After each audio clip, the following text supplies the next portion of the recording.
Hello everyone, good evening to everyone. First of all, do let me know my voice is clear to you.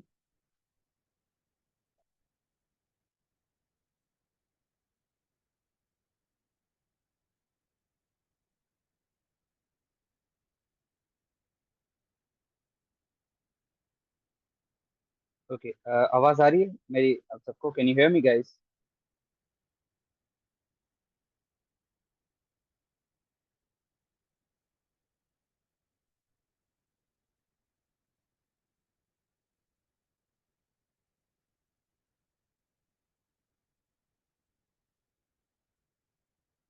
Okay okay, one thing more, do let me no कि मेरी presentation भी आपको जो है वो show हो रही है, so that we should start.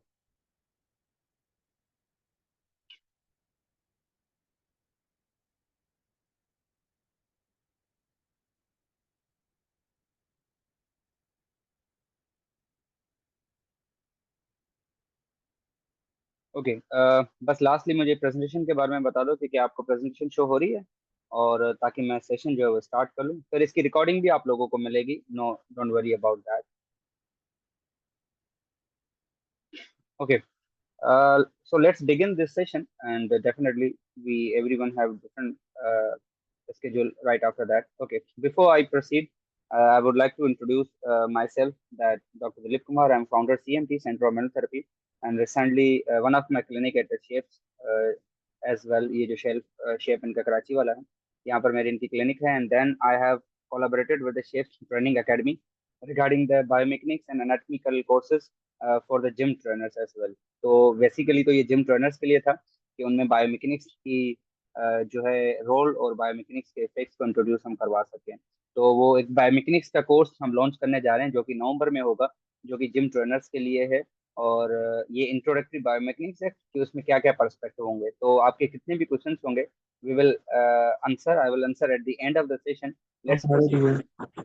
Okay, आप लोग अपने माइक काइंडली जो है वो भले म्यूट रखें, और ताकि मैं इसको जो है वो प्रस्तुत कर सकूं। Okay, let's begin the webinar के what is the biomechanics. And इस वेबिनार में हम कौन कौन सी चीजें डिस्कस करने वाले हैं कि बायोमेकेनिक्स क्या है, उसके बेसिक कॉन्सेप्ट्स क्या हैं, ह्यूमन एनाटॉमी का रोल क्या है बायोमेकेनिक्स के ऊपर, फिर फोर्सेस और उनकी टाइप्स कौन सी हैं, ये सारी जो हम चीजें बेसिकली बायोमेकेनिक्स में पढ़ते हैं। ठीक है, तो लेट्स बिगिन।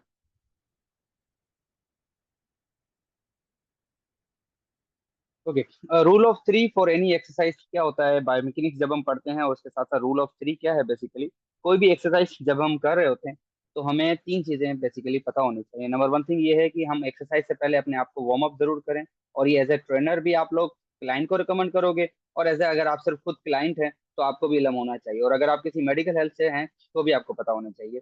उसके बाद आप एक्सरसाइज जो भी परफॉर्म करते हो वो अंडर सुपरविजन हो। मैंने ज्यादातर यहाँ पर देखा हुआ है कि लोग जो हैं वो बिना किसी सुपरविजन के, बिना किसी ट्रेनिंग के वो कर रहे होते हैं, वो थोड़ा सा उससे नुकसान दे सकते हैं। हाँ, अगर आपके पास टारगेटेड गोल है, एक्सरसाइज का सेट ऑफ एक्सरसाइजेस हैं, और वो अपने रेगुलर बेसिस पे करनी है, तो वो एक अलग चीज है।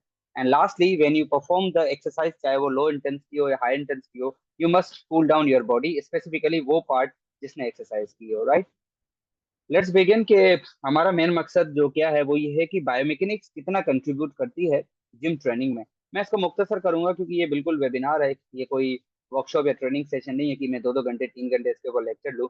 सारे टॉपिक्स तो मैं नहीं कवर पाऊंगा, लेकिन जितने मुझसे हो सके। तो द रोल ऑफ बायोमेकेनिक्स में से लेट्स सपोज नंबर वन है, ये इसके बेनिफिट्स भी हैं कि परफॉर्मेंस ऑफ ऑप्टिमाइजेशन, की आपकी जो परफॉर्मेंस है वो ऑप्टिमाइज होती है, बढ़ती है, मतलब एफिशिएंट होती है। इंजरी प्रिवेंट, आपकी कोई भी इंजरी अगर स्पोर्ट्स वगैरह में, जिम वगैरह में हो, या कोई एथलेटिक एक्टिविटी में हो, तो उससे आप प्रिवेंट कर सकते हो अगर आपको, अगर आपके ट्रेनर को बायोमेकेनिक्स और एनाटॉमी की अच्छी खासी नॉलेज है। चलें, अगर कोई इंजरी हो भी जाती है देन डेफिनेटली रिहैब पार्ट आ जाता है।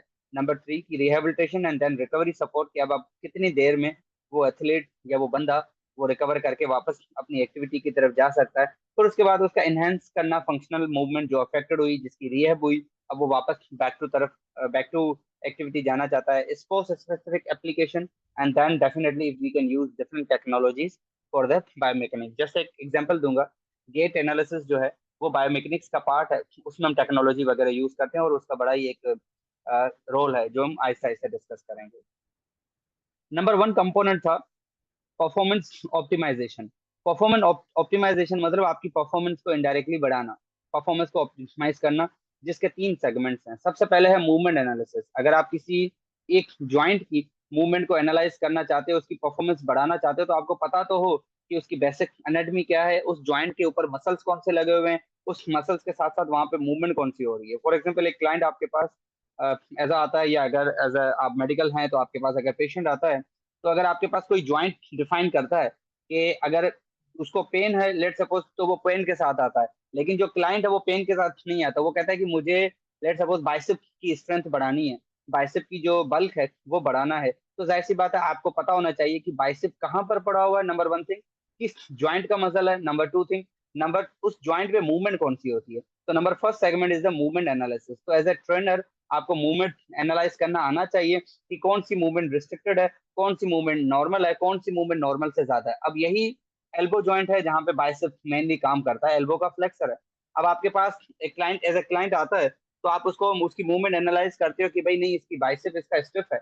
अगर उसका बाइसेप स्टिफ है तो जाहिर सी बात है उसकी अपोजिट मूवमेंट वो ठीक नहीं कर पाएगा, वो रिस्ट्रिक्टेड होगी। कि अगर किसी का एक मसल प्राइमरली शॉर्टेंड है, तो उसके antagonistic movement definitely would be restricted. तो मूवमेंट एनालिसिस करना लाजम है। अब मूवमेंट को जो हम एनालाइज करते हैं वो डिफरेंट एंगल के हिसाब से करते हैं।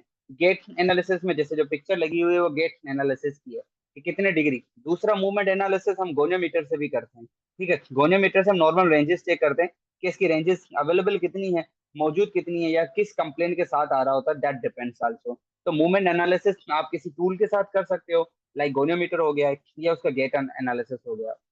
सेकंड कंपोनेंट है टेक्निक रिफाइनमेंट।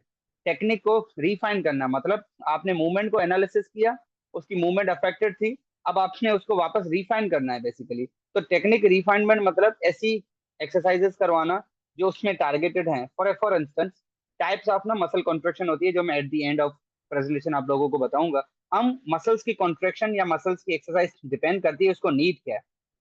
एक कार्डियक का पेशेंट आ जाता है आपके पास, उसने भी जिम करना है। एक नॉर्मल पेशेंट आपके पास जिम करता है, एक ओबीस पर्सन जो वेट लॉस के आपके पास आता है।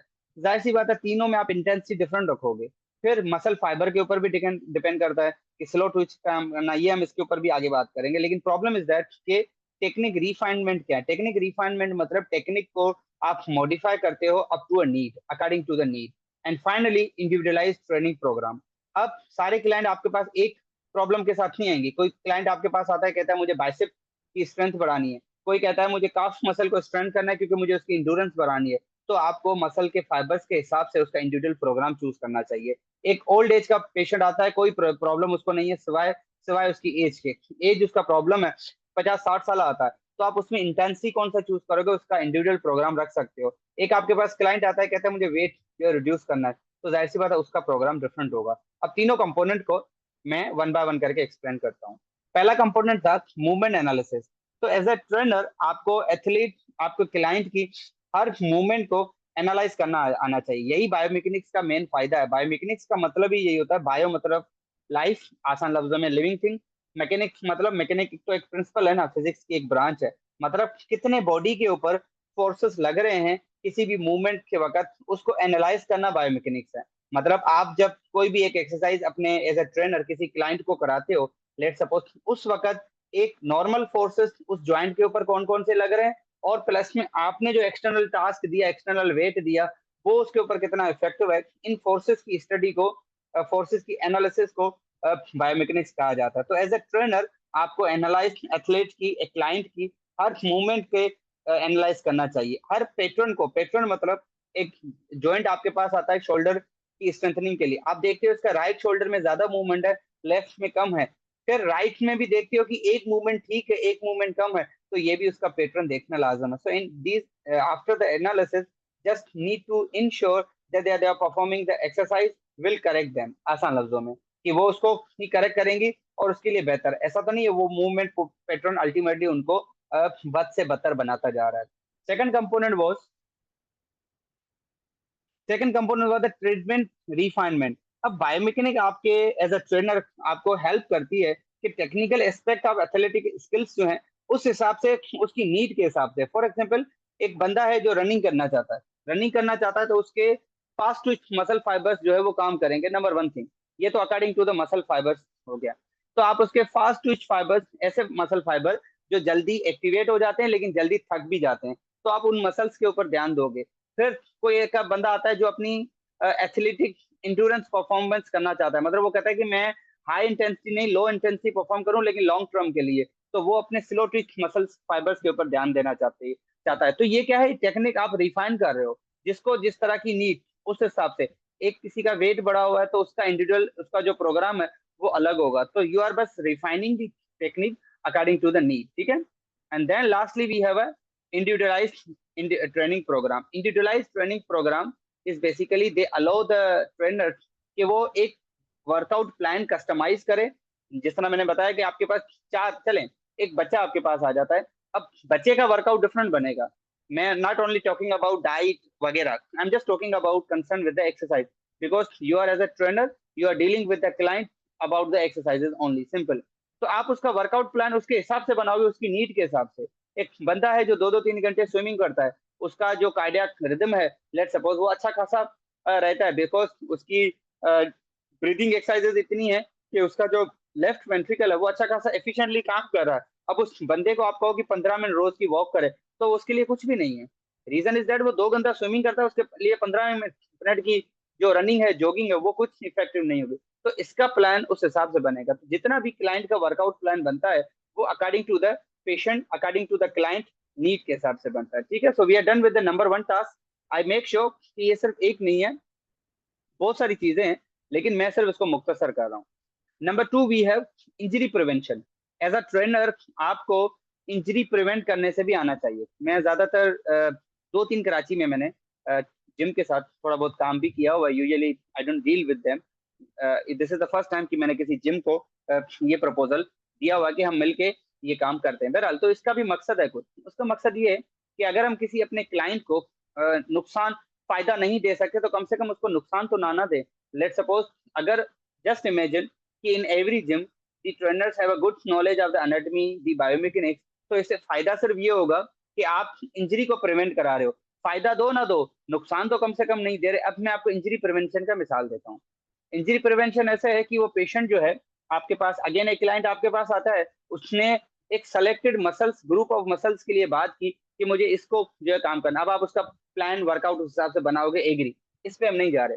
लेकिन अगले दिन आप देखते हो कि एक क्लाइंट अच्छा खासा वर्कआउट जो आप 2 किलो के वजन देके गए थे, वो इमीडिएटली 4 किलो उठाना चाहता है, लेट सपोज। तो 4 kg according to the client need is not enough, is not sufficient. तो वो जाहिर सी बात, आप उसको मॉडिफाई करोगे। तो आप बेसिकली उसके risk factor, number 1 identify the risk factor. आप उसके रिस्क फैक्टर को आइडेंटिफाई करोगे कि जो क्लाइंट है वो कितना मैक्सिमम फोर्स उठा सकता है, कितना मिनिमम उठा सकता है, कितना मैक्सिमम से ऊपर अगर गया तो कितने इंजरी के चांसेस हैं।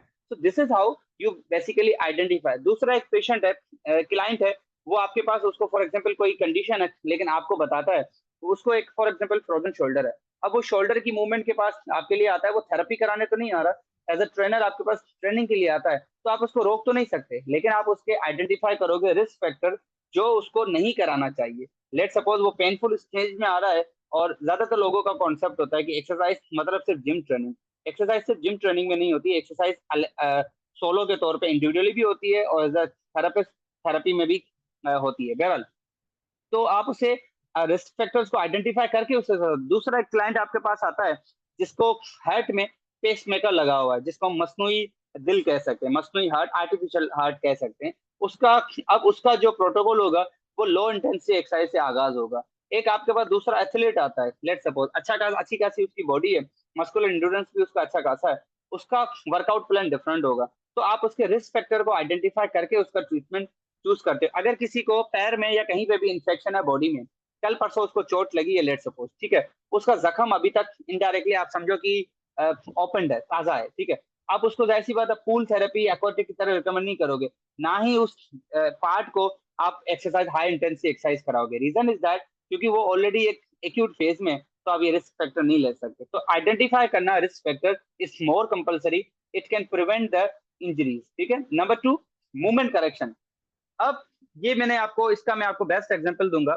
एक फीमेल क्लाइंट आपके पास आती है, उस फीमेल क्लाइंट का आप देखते हो कि वो 6-6 8-8 घंटे हाई हील्स पहनती हुई आपके पास आती है। और कहती है कि मेरी एक्सरसाइज कराओ जनरल ट्रेनिंग के तौर पे। अब जाहिर सी बात है उसकी एक हाई जो है हील्स की वजह से उसका जो पोस्चर है वो पूरा का पूरा चेंज हो गया, उसका पेल्विस भी चेंज हो गया, उसकी चाल भी चेंज होगी जिसको मेडिकली गेट गेट बोलते हैं। अब उसकी जो मूवमेंट करेक्शन पहले होगी, ट्रेनिंग बाद में होगी। हम अक्सर यहाँ पर गलती करते हैं। एक और कंडीशन है स्केपुला की, विंगिंग ऑफ स्केपुला। अब विंगिंग ऑफ स्केपुला यूजुअली किसी में भी हो सकती है, वो मसला नहीं है, लेकिन अगर एक विंग स्केपुला के पास साथ आपके पास पेशेंट आता है ट्रीटमेंट करवाने फॉर एग्जाम्पल, अब आप उसके पास उसको ट्रीट कर रहे हो, अब उसके एक मसल वीक है एक नॉर्मल है, लेकिन आप एक्सरसाइज का प्रोटोकॉल दोनों के लिए सेम रखते हो, तो जो मसल्स वीक हैं उनका भी प्रोटोकॉल आपने हैवी रखा हुआ है, तो जाहिर सी बात है अल्टीमेटली उसके मसल्स ताकतवर तो होंगे, लेकिन जो मस्कुलोस्केलेटल प्रॉब्लम है उसको मजीद बढ़ा देंगे। And the last component we have a safe load management. Safe load management का इससे बेस्ट एग्जांपल ये नहीं हो सकता सेफ लोड मैनेजमेंट का कि आप जो है टाइमली चीजें एक होता है प्रोग्रेसिव रेजिस्टेंस, अगर किसी को ये वर्ड सुनना हो। प्रोग्रेसिव रेजिस्टेंस ये होता है कि क्लाइंट आप डील कर रहे हो, रोज वो 2-2 किलो वजन उठा रहा है फॉर एग्जांपल, अब आप उसका वजन बढ़ाना चाहते हो तो एकदम से 2 से 4, 4 से 6 पे नहीं आओगे, you will start to progressively increasing the resistance basically. तो आप उसका आहिस्ता आहिस्ता, तो ये क्या है सेफ लोड मैनेजमेंट है कि आपने उसके ऊपर जितना वेट दिया है, जितना आप उसके ऊपर वजन देना चाहते हो बेसिकली वो सेफली के साथ। दूसरा सेफ लोड मैनेजमेंट का बेस्ट एग्जांपल है जिम में ये जो बेल्ट वगैरह यूज होते हैं, जब हम क्लाइंट्स को वेट आप लोग एज ए ट्रेनर उठा रहे होते हो, लेट सपोज, माइक काइंडली अपना म्यूट रखिएगा, ठीक है माइक, ओके। जब आप जो है वो जस्ट, जब आप वेट वजन वगैरह जब क्लाइंट से उठाते हो, अगर वो लंबर के लिए कर रहा है या ओवरऑल अपनी वेट लिफ्टिंग कर रहा है, तो हम डिफरेंट टूल यूज करते हैं, लाइक बेल्ट यूज कराते हैं, उसको कमर में बेल्ट पहनाते हैं, हाथों में ग्लव्स भी पहना रहे होते हैं। तो ये क्या है, ये सॉफ्ट सेफ लोड मैनेजमेंट है, आप उसके लोड को बेसिकली मैनेज कर रहे हो, ठीक है। So second component was safe load management. Come to the to identify each and everything, trainers must know how to identify the biomechanical flaws such as improper joint alignment किसी को है और वो क्लाइंट ट्रेनर जो है वो note down नहीं कर रहा, लेकिन फिर भी वो क्लाइंट को कहता है ये करो वो करो। लेट सपोज किसी को फ्लैट फुट है, लेट सपोज किसी को फ्रोजन शोल्डर है, किसी को विंगिंग ऑफ स्केपुला है, किसी की एक टांग छोटी एक टांग लेग लेंथ डिस्क्रिपेंसी है, तो ये जितनी भी डेविएशंस है, किसी का पेल्विस टिल्ट बढ़ा हुआ है एंटीरियर या पोस्टीरियर, किसी के फुट ड्रॉप है किसी को, तो ये सारी की सारी डिफॉर्मिटीज जो है हमने जॉइंट अलाइनमेंट के तौर पे देखनी है, उस हिसाब से उसका प्रोटोकॉल चूज करना है। या कोई मसल इम्बैलेंस का बेस्ट एग्जांपल आपके पास विंगिंग ऑफ स्केपुला जिसमें सैरेटस एंटीरियर वीक हो जाता है, या किसी का एक्सरसाइज कराते वक्त आप देखते हो कि इसका मसल इम्बैलेंस हो रहा है, एक मसल एट्रोफी में जा रहा है एक हाइपर में जा रहा है, तो इन चीजों को आइडेंटिफाई करना लाजम है। Number 2 component movement correction.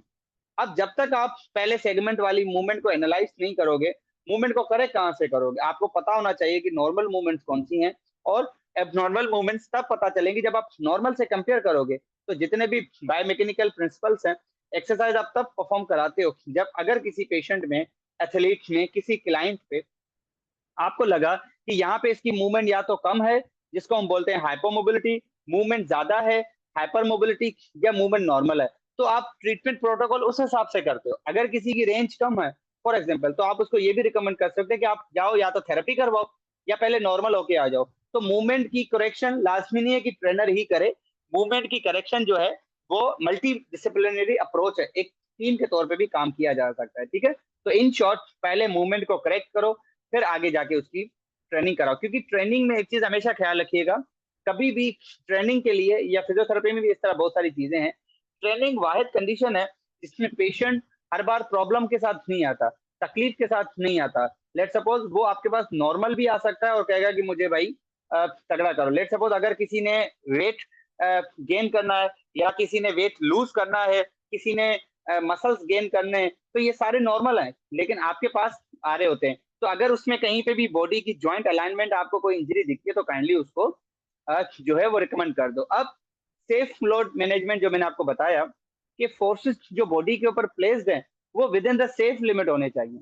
Late सपोज एक बंदे की रेंज अगर 50 किलो वजन उठाने की है, तो जाहिर सी बात आप उसको पहले दिन 70 किलो तो नहीं उठाओगे उससे, आहिस्ता आहिस्ता करके बढ़ाओगे, ताकि मजीद कोई इंजरी ना हो। तो यहाँ पर दो इंजरी स्पोर्ट्स की मेंशन्ड है, स्प्रेन एंड टियर, लेकिन हम इसको डिस्कस नहीं करें। स्प्रेन मतलब इंजरी टू द लिगामेंट, और स्ट्रेन मतलब injury to the tendon. Then next benefit, okay coming back, sports specific training.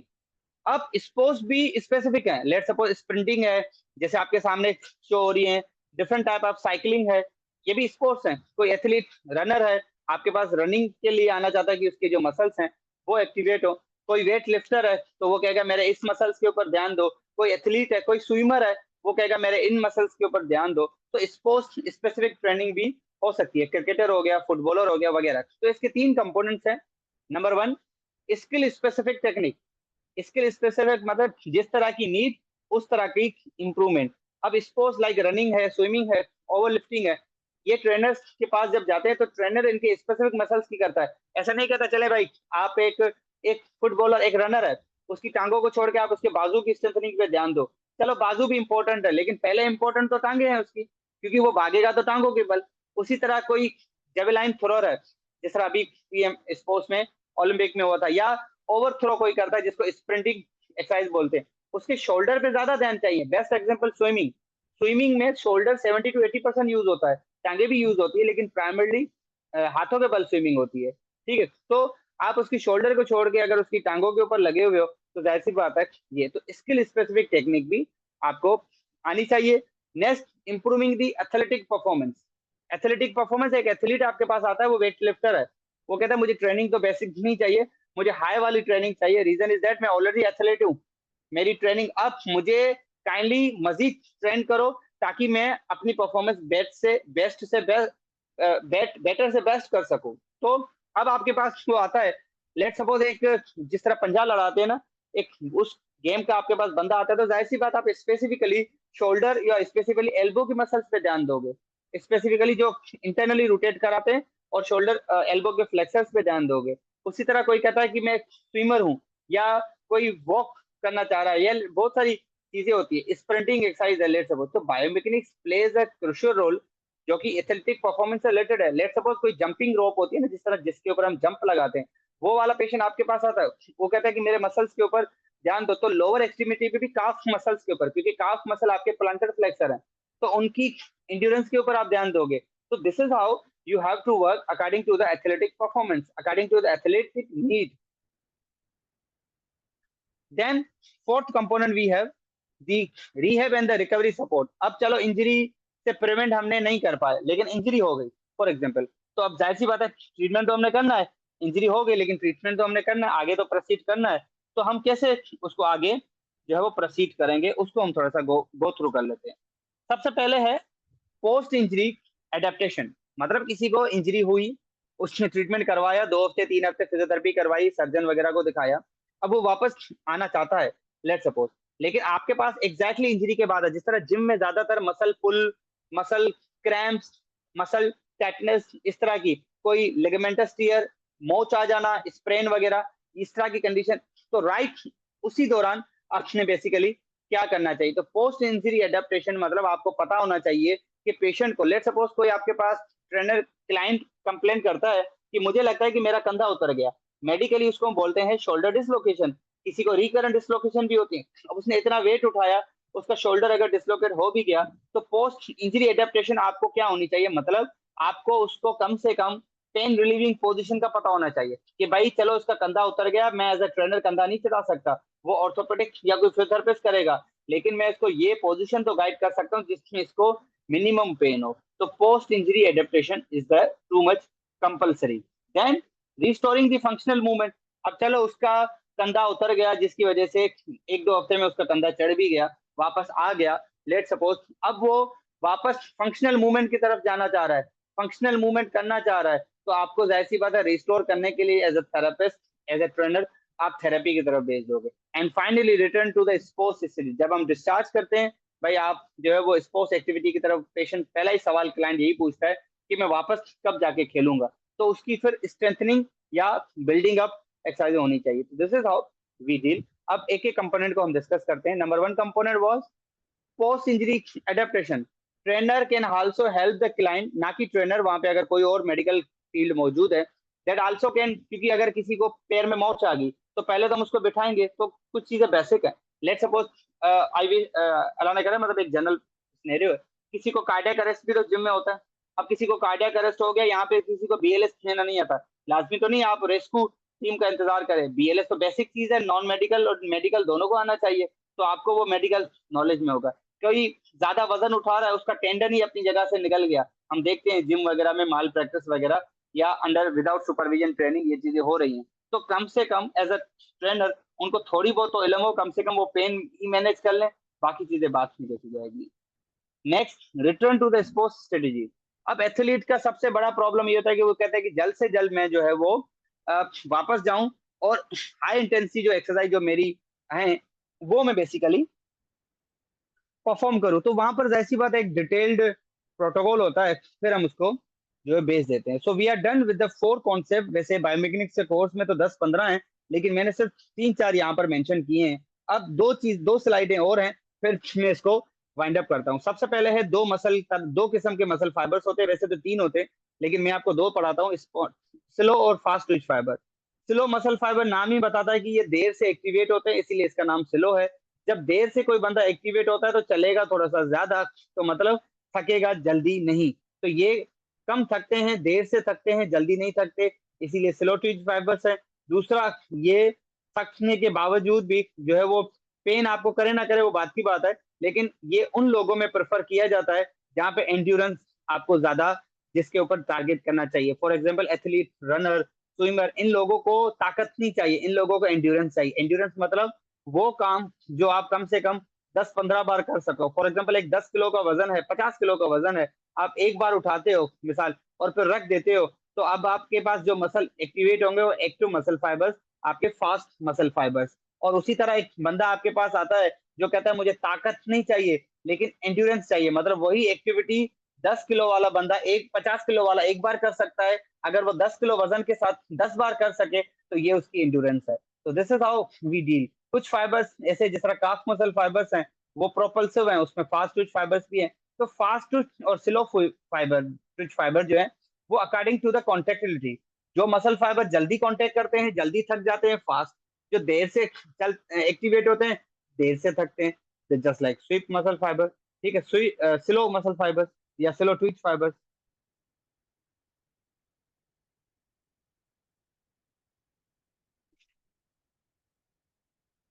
Okay, we are done. अब हम जाते हैं टाइप्स ऑफ मसल कॉन्ट्रेक्शन के ऊपर। Types of muscle contraction mainly दो हैं, टोटल 5 है, लेकिन हमें दो पढ़ाई जाती है। एक है आइसोटोनिक, एक है आइसोमेट्रिक। आइसो मतलब सेम, जहां पर मसल की लेंथ सेम रहे लेकिन डिफरेंट मूवमेंट्स उसके ऊपर होती रहे, लेट सपोज फिजियोलॉजिकल चेंजेस आती रहे, वो आइसोमेट्रिक है। और जहां पर मसल की लेंथ चेंज ना हो, टोन सेम रहे, तो वो आइसोटोनिक है। फिर आइसोटोनिक की भी दो क्लासिफिकेशन है, लेकिन पहले हम इसको डिफाइन करते हैं। अब जो राइट साइड पे आपकी पिक्चर है वो आइसोटोनिक की दो टाइप्स हैं, एक है कंसेंट्रिक, एक है इसेंट्रिक। कंसेंट्रिक मतलब दोनों मसल की जो ओरिजिन इंसर्शन है वो एक दूसरे के करीब आएंगे, जैसे एल्बो की फ्लेक्शन में हो रहा है राइट साइड वाली पिक्चर। और इसी वेट को जो है वो बर्दाश्त करते हुए जब आपका बाजू जो है वो एक्सटेंड हो, इलोंगेट हो, तो वो आपका कौन सा, वो आपका जो है वो इसेंट्रिक मसल कॉन्ट्रेक्शन। तो number 1 concentric, number 2 eccentric. They both are the type of the isotonic, जिसमें टोन सेम रहती है लेकिन मसल अपनी डायरेक्शन से चेंज कर रहा होता है। ठीक है, ओके जी। अब उसके कुछ बेनिफिट्स हैं इसेंट्रिक मसल कॉन्ट्रेक्शन के, कि ये स्ट्रेंथ गेन कराने में यूज होती है, पावर और स्पीड होता है। और इसेंट्रिक के फायदे हैं इंक्रीज मसल डैमेज और स्पेसिफिकली हाइपरट्रॉफी कराना, स्ट्रेंथ इन कंट्रोल कराना और इंजरी को प्रिवेंट करना। और ये आइसोमेट्रिक में। ठीक है, तो if I summarise for the benefits, अगर मैं मसल्स कॉन्ट्रेक्शन की बेनिफिट्स को समराइज करूं एक लाइन में, एक स्लाइड में, तो कंसेंट्रिक का फायदा क्या है, जहां जिस मसल में आपने स्ट्रेंथ डेवलप करनी हो, पावर करना हो या मसल मास करना, तो वहां पे प्रेफरेबल कंसेंट्रिक है। और इसेंट्रिक कहाँ पे प्रेफरेबल है, जहां पर इसेंट्रिक जो है वो इनहेंस करता है मसल की ग्रोथ को, आपके कंट्रोल को इंप्रूव करता है और इंजरी से प्रिवेंट करता है। आइसोमेट्रिक कहाँ कहाँ पर होती है, जहां पे इंप्रूव करना हो स्टैटिक स्ट्रेंथनिंग का। ठीक है, एंड लास्टली द पॉलीमेट्रिक। तो this was the role of the biomechanics, और मैं अगर इसको आसान समराइज करूं, the role of the biomechanics among the trainer is, या knowledge of the biomechanics among the trainer, it can increase the performance optimisation for the client, injury prevention, ठीक है, rehabilitation और recovery support, biomechanical functional movement, enhancing functional movement, sports specific related कोई application, या utilising the technology for. तो thank you so much, and this is my course जो कि shapes के साथ कोलैबोरेशन में लॉन्च होगा, और biomechanics course for the gym trainer by the CMT और शेप्स की कोलैबोरेशन है। कोर्स का टाइटल क्या है? Biomechanics course for the gym trainer. Okay, तो we are done with the question, we are done with the session. Now let me know, अगर किसी का कोई क्वेश्चन है तो वो चैट बॉक्स में पूछ सकता है, एंड आई कैन आंसर। और इसकी रिकॉर्डिंग मैं अपने यूट्यूब चैनल पे रिकॉर्ड करके अपलोड करके आप लोगों को लिंक प्रोवाइड कर दूंगा। तो अगर किसी का कोई क्वेश्चन है तो ही और she can ask.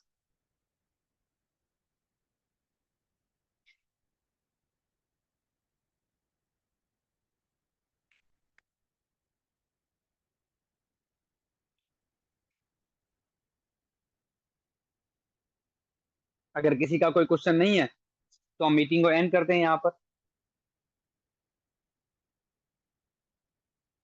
Video upload करेंगे आप?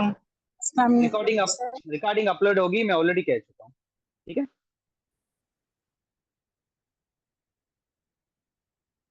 जी, और किसी का कोई बात क्वेश्चन बहुत है? अड़ी समझ नहीं आई। I said I will record the, sir मेरा एक अपलोड द क्वेश्चन रिकॉर्डिंग था। And will provide you. ठीक है madam? Sir I have a question. Yes yes. Sir मेरा ये क्वेश्चन है कि हमारे प्राइसेस का जो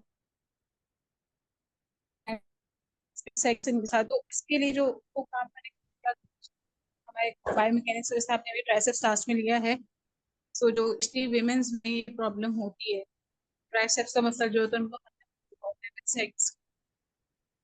मिस नोरिन, आपकी आवाज कट गई, या तो आप दोबारा बोल रहे हैं या टाइप कर लें।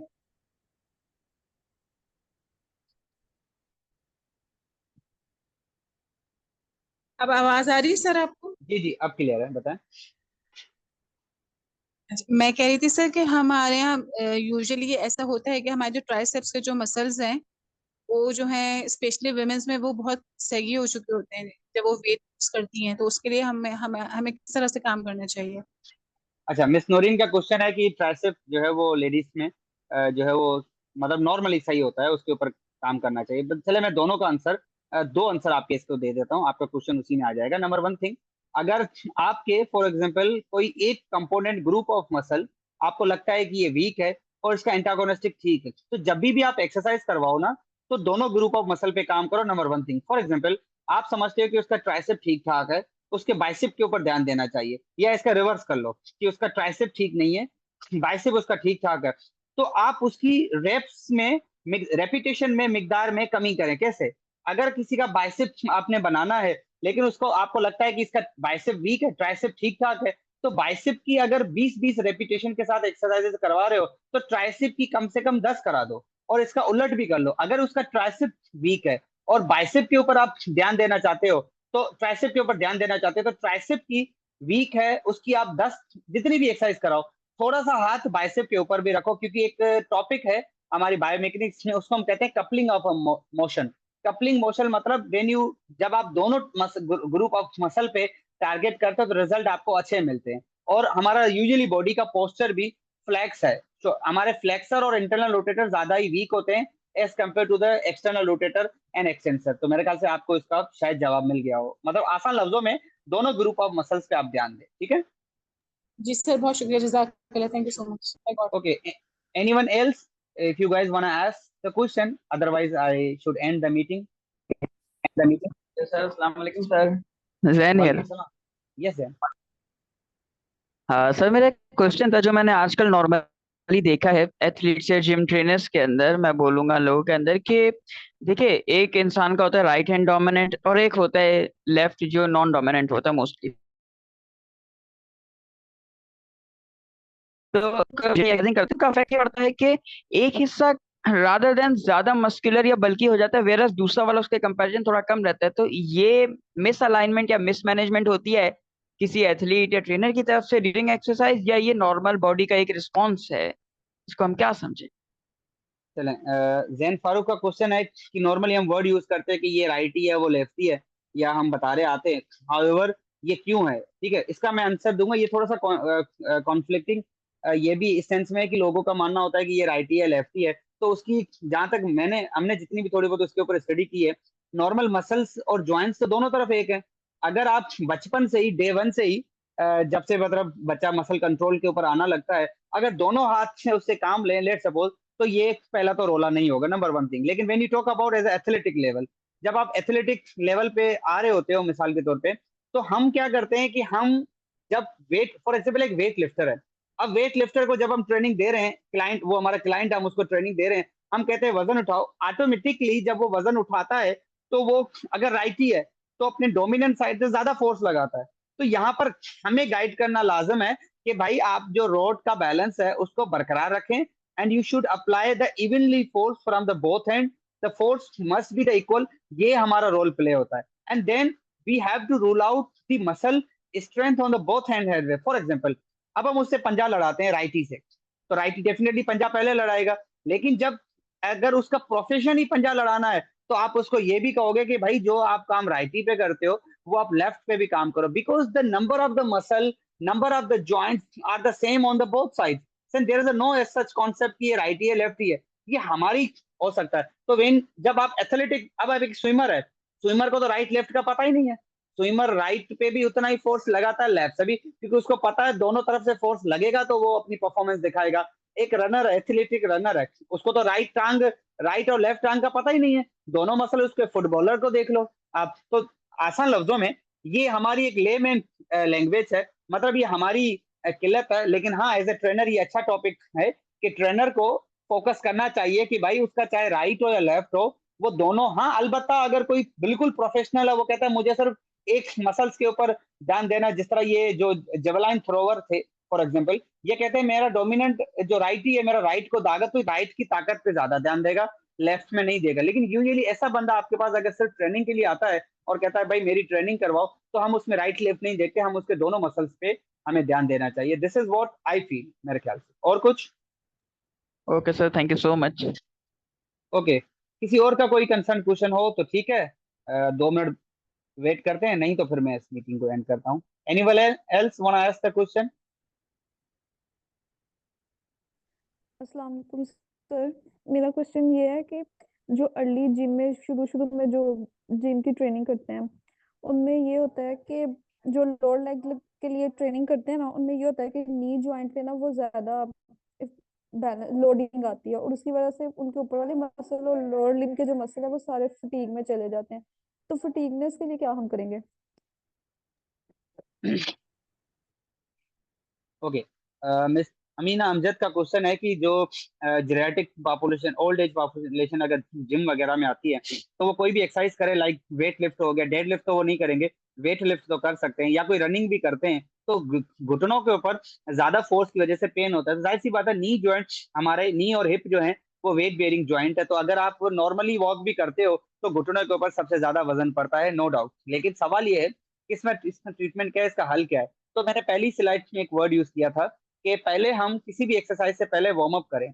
अब अगर वो खातून या वो जो भी है, मर्द भी हो सकता है, अगर वो कंप्लेन करता है कि भाई मेरी एक्सरसाइज की वजह से आपकी ट्रेनिंग के बाद स्पेसिफिकली मुझे पहले घुटनों का दर्द नहीं था लेकिन अब मुझे घुटनों का दर्द रहता है, तो सेफ साइड पे आप घुटनों के जो मसल्स हैं, अलबत्ता कोई मेडिकल कंडीशन ना हो, लाइक आर्थराइटिस ना हो, आपकी कोई जो है वो मेनिस्कल टीयर ना हो, कोई लिगामेंटस टीयर ना हो, कोई इंजरी ना हो, कोई सोइलिंग ना हो, अगर कोई मेडिकल कंडीशन नहीं है और आपके पास वो प्योरली आता है कि भाई आपकी ट्रेनिंग के बाद मुझे थोड़ा बहुत थकावट वाला पेन फील होने लगा है, वो भी स्पेसिफिकली घुटनों में, तो आप क्वाड्रिसेप्स मसल्स के ऊपर भी ध्यान दीजिएगा। याद रखिएगा, दो मसल ऐसे हैं जो हमेशा नी पे पेन कराते हैं। पेन एक होता है नी टू चेस्ट करने वाली मूवमेंट में जो पेन कराता है, वो इलियोसोस का मसल होता है। अगर कोई पेशेंट, क्लाइंट ये कंप्लेन करे कि लेट सपोज कोई ट्रेनिंग का पार्ट ऐसा है जिसमें आप उसको कहते हो कि अपना घुटना चेस्ट की तरफ ले जाओ, जिसको हम नी टू चेस्ट बोलते हैं, पेशेंट कहता है कि आई कांट डू दैट, पहले मैं करता था अब नहीं कर पा रहा और मुझे अब पेन होने लगा है,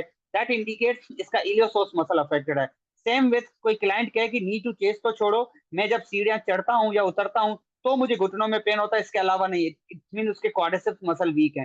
तो अल्टीमेटली मसल्स की स्ट्रेंथनिंग से हम पेन को इस तरह कम कर सकते हैं। मैं ऐसा इसका एक सबसे इजी लेमन मिसाल देता हूँ सबको, कि अगर फॉर एग्जांपल एक बिल्डर बंदा और एक नॉर्मल जो कोई एक्सरसाइज करने वाला नहीं बंदा, जस्ट लाइक वी, अगर हम अपनी बात करें ना, हम इतनी एक्सरसाइज नहीं करते और एक हमारे पास मसल बिल्ड वाला बंदा आ जाता है, तो हम दोनों में से अगर दोनों को चोट लगती है सेम फोर्स के साथ, लेट सपोज, तो हमें दर्द ज्यादा होगा, उसको कम होगा। क्यों? उसकी बॉडी मस्कुलर है, पहले उसके ऊपर जो फोर्स लगा, पहले उसकी मसल्स वो फोर्स अपने ऊपर उठाएंगे, फिर जो है वो बॉडी तक पहुंचने देंगे। इसीलिए मसल्स बिल्डिंग, इसीलिए ऑस्टियोआर्थराइटिस या कोई भी हो, वहां पर सबसे पहला काम क्या किया जाता है? उनके मसल्स की स्ट्रेंथनिंग करानी जाती है। तो अमीना, मेरा आंसर आपके लिए ये है कि आप कोशिश करें, अगर उनको आपकी ट्रेनिंग से पेन होने लगा है या आपकी ट्रेनिंग के वक्त उसको पेन होने लगा है फॉर एग्जांपल, तो उनकी सेफ साइड पे नीज के जो मसल है, जिसकी एक्सरसाइज तो वैसे बहुत ज्यादा है, मेरा काम तो मतलब मुख्तसर में कर रहा हूँ, तो आप उसके क्वाड्रिसेप्स मसल, उसकी वीएमओ, उसकी वीएलओ के ऊपर स्ट्रेंथनिंग करवा सकते हो। इससे उनको बेहतर होगा, अलबत्ता अगर अगर जो उसको कोई मेडिकल कंडीशन ना हो। Is that clear? Okay sir, thank you. Okay, कोई और जिसका कोई क्वेश्चन हो, या फिर हम इसको मीटिंग को एंड करें यहाँ पर? जंपिंग जैक करवा सकते हैं? जैसे लोगों को नीज का प्रॉब्लम हो जाता है, तो इसको जैसे Monday to Friday warm up हो सकता है इसका? ओके, मिस किरण का क्वेश्चन है कि जिन लोगों को घुटनों का अगर दर्द रह चुका है तो जंपिंग जैक हम उसमें करा सकते हैं, तो मेरे ख्याल से यहाँ पर ना होगा। और उसकी दूसरी वजह है, पहले आप कंसल्ट करवा लें, लेट सपोज किसी फिजियोथेरेपिस्ट को, किसी अदर डॉक्टर्स को दिखा दिया, क्योंकि मैडम डिपेंड करता है कि उस घुटनों में अगर किसी को प्रॉब्लम है तो प्रॉब्लम किस चीज की है। फॉर एग्जाम्पल, किसी ने आप कभी ना स्विमिंग करके देखे, फॉर एग्जाम्पल की भी होगी शायद आपने, कभी आप स्विमिंग करते हो ना, आपकी फुल बॉडी ज्वाइंट्स में पेन होता है 1-2 दिन, वो मसल की स्पाजम नहीं होता, वो मसल की सोरनेस होती है। इसी तरह एक पेशेंट है जिसने नी की एक्सरसाइज करना शुरू की, उसको पेन हुआ, तो 2-3 दिन दे दो, क्या पता वो ठीक हो जाए। हाँ, अगर उसको कोई और, क्योंकि कोई और प्रॉब्लम है, कोई लिगामेंटस टियर है, कोई इंजरी है, तो jumping jack is not allowed. याद रखें, जब हम नॉर्मल खड़े होते हैं तो हमारे घुटनों के ऊपर सबसे ज्यादा वजन आता है, जब हम जंप मारते हैं तो भी सबसे ज्यादा वजन, most of the body joints में से सबसे ज्यादा वजन जो है घुटनों के ऊपर आता है। तो आसान मेरा इसका आंसर ये होगा कि पहले आप उसको क्लियरिफाई करवा लें। लेट सपोज किसी का सीवियर स्टेज ऑफ ऑर्थराइटिस है, उसका गैप बिल्कुल है नहीं घुटनों में, अब आप उसको जंपिंग जैक कराओगे, ड्यूरिंग जंपिंग जब वो जंप लगाएगा तो उसका स्पेस मजीद कम होगा, उसके दरमियान जो भी बची हुई स्ट्रक्चर है, मिनिस्कस है, वो मजीद दबेगी, कंप्रेस्ड होगी, उसका पेन बढ़ेगा। तो in that condition you should prefer the aquatic exercises, क्योंकि पानी में उसको इतना पेन नहीं होगा। तो मेरा आंसर आपके लिए ये है कि पहले एक तो उसको कंसल्ट करवाएं, उसको दिखाएं, अगर चाहे वो कोई मेडिकल कंडीशन नहीं है तो आप करा सकते हो। लेकिन जंपिंग जैक भी start with the low intensity, let suppose start with the walk, then jog, then run, then jumping. अगर ये वॉक जॉग रन कर सकता है तो जंपिंग जैक भी कर सकता है। ठीक है?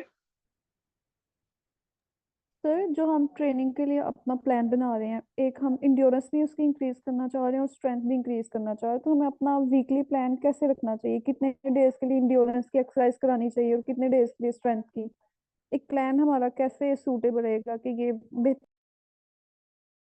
ओके, मिस अमीना का क्वेश्चन था, जहां तक मैं बता दूं कि वो कहना चाह रही है कि अगर हम ये फास्ट ट्विच और मसल ट्विच फाइबर्स के ऊपर ध्यान देते हैं, तो किसी की इंड्योरेंस बढ़ानी है, एक रनर है, किसी की स्ट्रेंथ बढ़ानी है, कोई वेट लिफ्टर है, तो हमें उसका प्लान क्या करना चाहिए? तो उसका आंसर भी ये है कि उसको एक एग्जामिन करना पड़ेगा। लेट सपोज इट डिपेंड्स, क्योंकि नॉर्मली जब हम वेट किसी मसल को पेशेंट को देते हैं, किसी क्लाइंट को देते हैं, तो उसकी मसल्स की स्ट्रेंथ के हिसाब से देते हैं। अगर कोई मसल स्ट्रेंथ कर रहा है, 2 किलो कर रहा है, 3 किलो कर रहा है, लेट सपोज, तो एक्टिविटी बेस्ड ये डिपेंड करता है। तो पहले तो हमने उसकी मसल स्ट्रेंथ अकॉर्डिंग टू लेनी है कि वो मसल स्ट्रेंथ कितनी कर पा रहा है दिन में, और उसका अदर रूटीन क्या है। तो according to the need, according to the lifestyle, according to the physical activity, we have to plan. हाँ, टास्क डिवाइड किया जा सकता है। लेट सपोज एक जिम एथलीट है, उसने अपने ऊपर बॉडी के ऊपर ध्यान देना, वो रोज आधा घंटा घंटा वर्कआउट करे, तो 3 दिन में, हफ्ते में 5 दिन करे, उसका अच्छा खासा मसल बिल्डअप हो जाएगा। यही आधा घंटा घंटा इंश्योरेंस वाला बंदा, उसे रनिंग करवाओ, कम से कम 1 घंटा दिन में रनिंग कराओ, अगर वो प्रैक्टिस में है। डायरेक्ट 1 घंटा किसी को नहीं देंगे, पहले 15 मिनट, फिर आधा घंटा, फिर घंटा। तो this is how we divide according to the need, according to the clients physical activity, according to our need, and according to the how much they can bear. तो on the basis of all these perspective, then we plan कि भाई इसको इतना देना चाहिए और इसका इतना देना चाहिए। Is it clear now? Yes sir, thank you. Okay, तो मेरे ख्याल से अगर कोई क्वेश्चन नहीं है तो मैं मीटिंग को यहाँ पे एंड कर रहा हूँ, और इसकी रिकॉर्डिंग एक दो दिन में प्रोवाइड कर दूंगा मैं, और फिर मैं आपको उसका लिंक दे दूंगा, ठीक है। ग्रुप में अपना फीडबैक जरूर दीजिएगा और ग्रुप में एक्टिव भी रहिएगा। दूसरा ये है कि लास्टली जो बायोमेकेनिक्स का हमारा कोर्स है वो नवंबर 20 के बाद स्टार्ट होगा। मैं 3 नवंबर तक, 25 अक्टूबर से 3 नवंबर पंजाब हूँ, उसके बाद I will come to Karachi. तो हम ऑल ओवर फिलहाल कराची में स्टार्ट करेंगे, फिर हम बाकी जगहों पे करेंगे। तो बायोमेकेनिक्स कोर्स होगा, और ट्रेनर्स और कोई भी इसको बहरहाल ज्वाइन कर सकता है। तो मजीद इन्फॉर्मेशन इसको ग्रुप से मिल जाएगी, ठीक है। तो thank you so much everyone, take care.